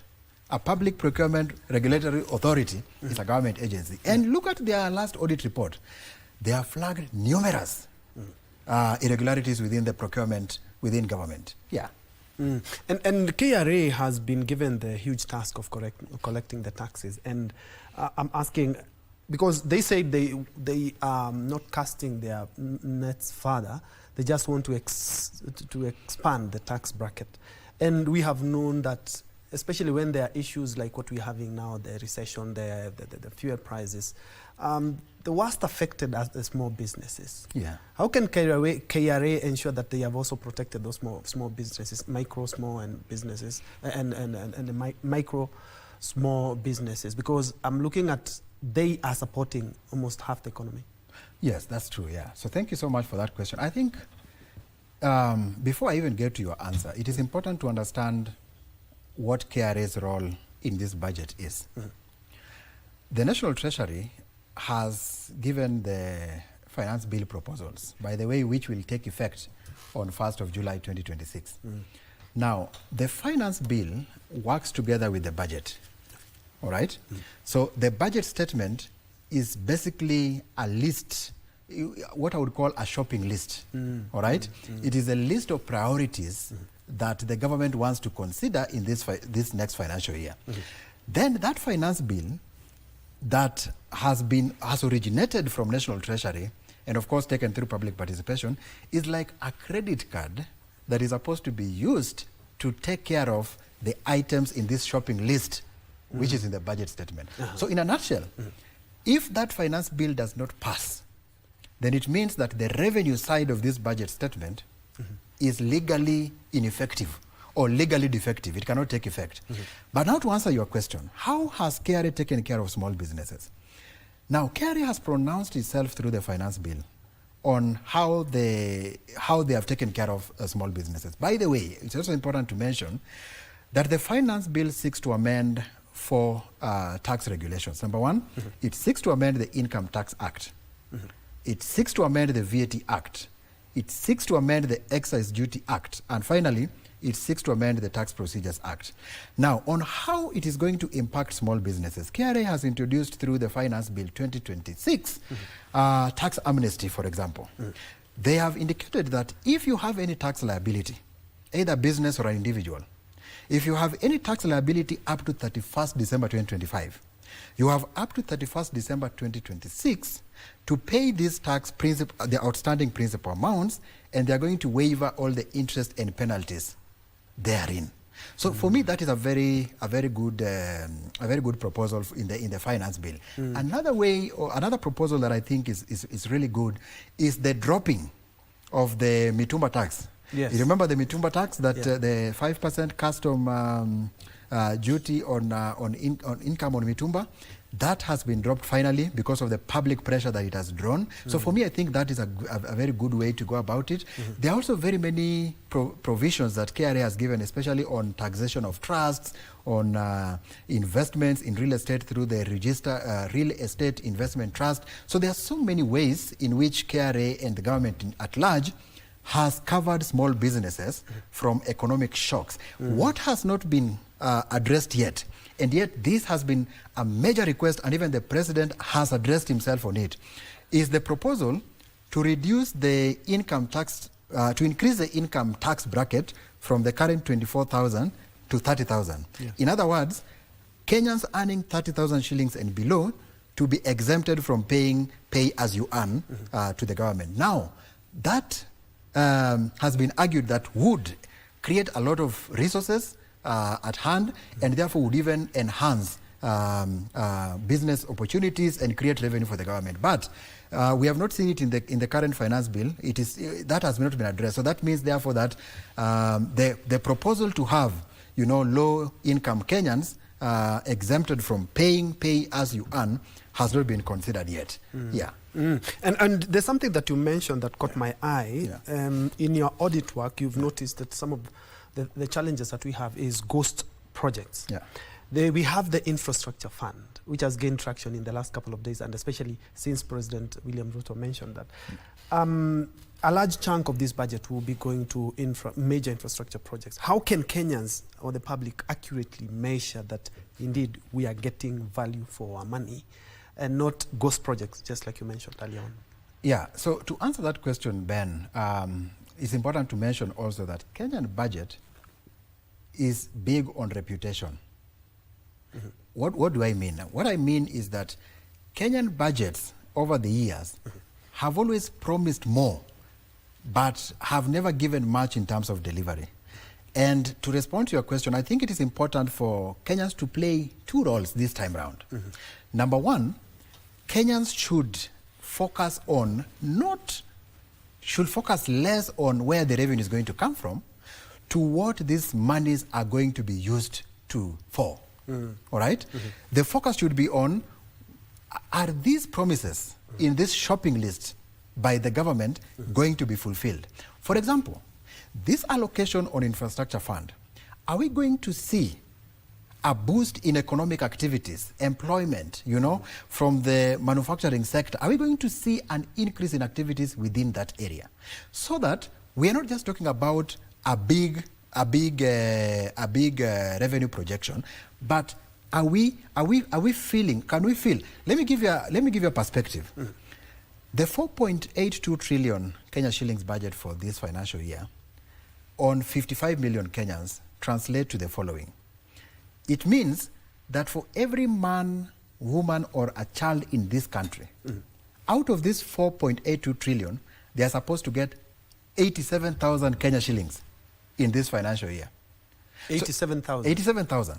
If that money is to be brought down to Kenyans, yes, to 55 million, we expect every Kenyan to get at least 87,000 Kenya shillings. So the question is, at the end of this financial year, can we confirm as Kenyans and as a people that we received an effect of 87,000 Kenya shillings in our pockets? If the answer is no, then the government has not delivered in terms of what they promised the people. That is 87,000. 87,000. That is the promise the government is giving us. Next week on Thursday, the government is going to promise Kenyans that in this financial year, we are going to put in your pockets 87,000 Kenya shillings. If that cannot be felt in Kenyans' pocket, it means that the government will have failed in this financial year. But it is important to mention also that this is a very ambitious budget. In the history of this country, we have never seen such a budget. And the government is treading carefully to get it right. So we are keen to see whether they are going to get it right. And because of in interest of time, and we haven't touched on the counties, we have often seen delays in the revenue chunk that counties are allocated. The last time I checked, county governments allocated 74.9 billion, which includes 4 or 5, if you remember back in the day. Now we are headed toward almost 500 billion per year. But the delays, there are so many bottlenecks. What usually happens to government cash flow? It's a very simple question. Because mostly you find, if at all there are delays, they take loans from commercial banks. Yes. Which have to be paid with interest. Yes, yes. No, the short answer is that the government is not living within its means. The fact that they are unable to take care of their bills as they become due is because the government has not been, the fiscal measures by the government has failed over time. Yeah, the government, proposes to engages in very aggressive expenditure lines, but the revenue, of course, as you have seen, KRA has fell short of hitting their target over the years. For 13 years, Ben, for 13 years, KRA has never hit their revenue target. And I can assure you, even every in this time there's a deficit. Every time there's a deficit. This time round, KRA has increased, compared to the current financial year's revenue target, KRA has increased this by 200 billion. And you can see we are already at a deficit. So the government expenditures continue to increase, but the revenue continues to decline or remain constant. Yes. So that's the challenge where we are. That's why you see there are delays in allocation. There are allocations to counties, but there are delays in disbursements. This is what has led to over 500 billion Kenya shillings in terms of pending bills. And by the way, World Bank and IMF has now told Kenya that they need to bring all these off-balance sheet debts into the country's balance sheet. We are talking about a debt range of 12.8 trillion as a country right now. We are indebted to that extent. But that is excluding over 500 billion Kenya shillings in terms of pending bills from both county governments and national governments. So this brought together, Ben, we are talking about over 13 trillion of public debt. And by the way, this debt to GDP is at 68% right now. It's too high. Our ratio of debt to GDP to debt is 68%. So what does that mean? That means, therefore, that in this financial year, for every 100 shillings that the government is going to collect in terms of taxes, 25 shillings has already been budgeted for towards the repayment of interest on this public debt. That leaves us with 75% to do everything. To construct roads, to buy medicine in hospitals, to employ nurses, to employ teachers. To pay government employees. To pay government employees, to build hospitals, to build schools, and to print textbooks for schools. All right. I'm informed by my director that we've run out of time, but I would like in 10 seconds you to tell Kenyans looking at the ledger as an independent auditor. Based on 2026 budget, do you feel it's balanced? Is it a calculated risk or a burden to Mwananchi? Well, in my view, the 2026-2027 budget is a measured budget compared to the previous year's budget. But what I would tell Kenyans is that on 11th of June 2026, that is exactly 7 days from now, Kenyans are going on a poll. They are going on a poll not through a ballot box, but they are going on to a poll by the memorandum that we have submitted to Kenya to Parliament with regards to the finance bill. They are going to test whether the proposals from the various stakeholders in the country have been put into consideration in this finance bill and the budget at large. But what I would tell Kenyans as I wind up is that Kenyans should be at the center of the implementation of this budget. They should take a center stage in the implementation of this budget. How do they do that? They should ensure that the focus is not more on the revenue side, but on how the government is executing these expenditure promises. How do they do that? They should, one, look at the audit reports. They should critically analyze these audit reports by the Auditor General to see what exactly is the government doing as per the promise. Number two, they should follow the Controller of Budget bi-monthly updates on how the government is spending money and whether the government is spending money as per the promise they gave to Kenyans through the finance bill and through the budget statement that is going to be read. Thank you. Thank you so much for your insight and for your time. I've been speaking to Brian Umundi, who is a forensic auditor at Brian and a managing partner at Brian Forensics.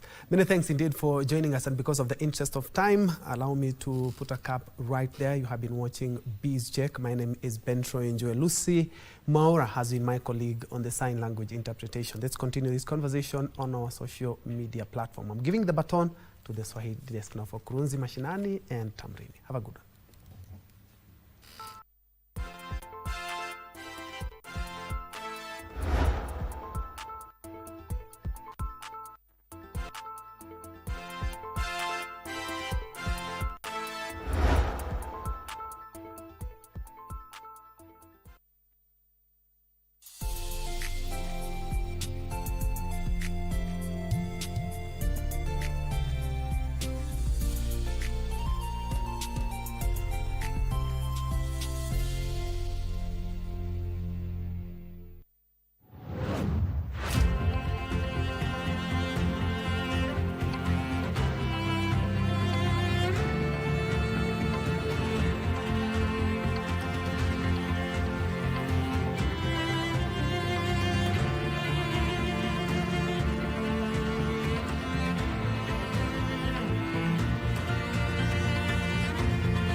Tsubaki camellias bloom in Japan from winter to spring. Their vividly colored flowers strongly contrast with the glossy dark green leaves. Cherry blossom completely envelops the branches, but the camellia's charm lies in their graceful, understated beauty. They often serve as the seasonal flowers arranged for a tea ceremony. Their dignified and beautiful ambience, even in the cold, embodies the spirit of the tea ceremony. Camellias are also frequently chosen as a theme for Japanese paintings. Captivated by the beauty of the camellias, artists have depicted them in countless works over the centuries. Various cultivars have been developed from Camellia japonica, the indigenous Japanese species. It's said that many varieties were created because the shogun who ruled Japan about 400 years ago was a camellia enthusiast.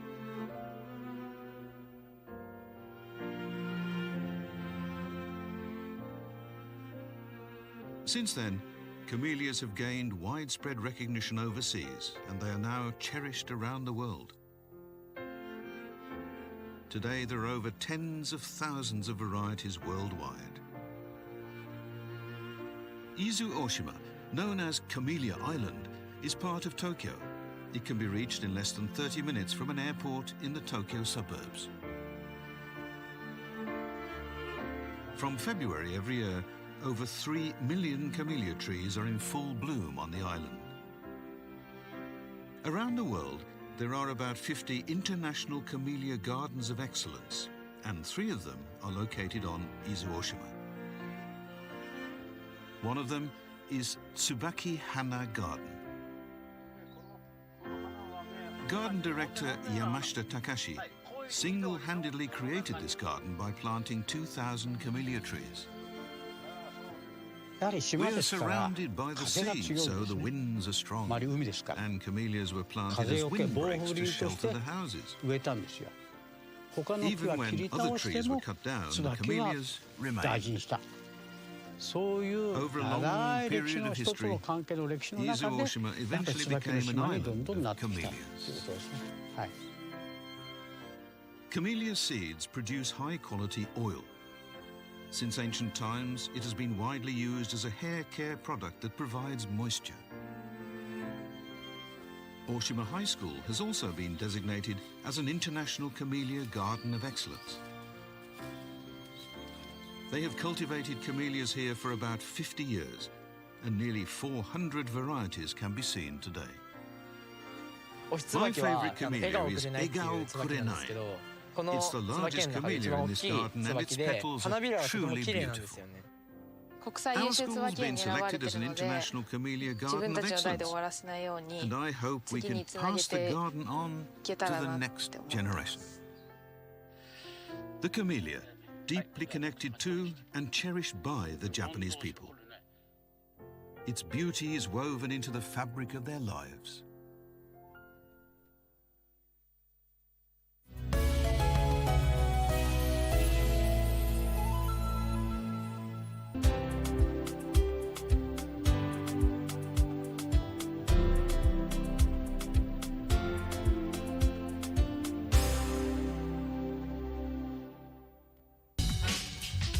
The goal today is to help you find the light at the end of a very dark tunnel. And if we leave you with even a small glimmer of hope, then we've done our job. I tried to rush through the process, and it did me no favors whatsoever. And I got stuck in what you call complicated. In times, it's hard to carry the weight of grief. Yeah. And grief is not limited to death. It can look like divorce. It can look like the death of a pet. It can look like a major life transition where we are grieving and our body feels the symptoms where it's hard to think beyond that. And so processing with a licensed clinician, number one, we're not gonna tell your business. Nini? Waona mimi namaliza haraka. Kawia ufiki. Mimi sina haraka. Bora kazi ifanye. Lakini hata Waswahili wanasema kawia ufiki. Atukatai. Labe? Za chakula.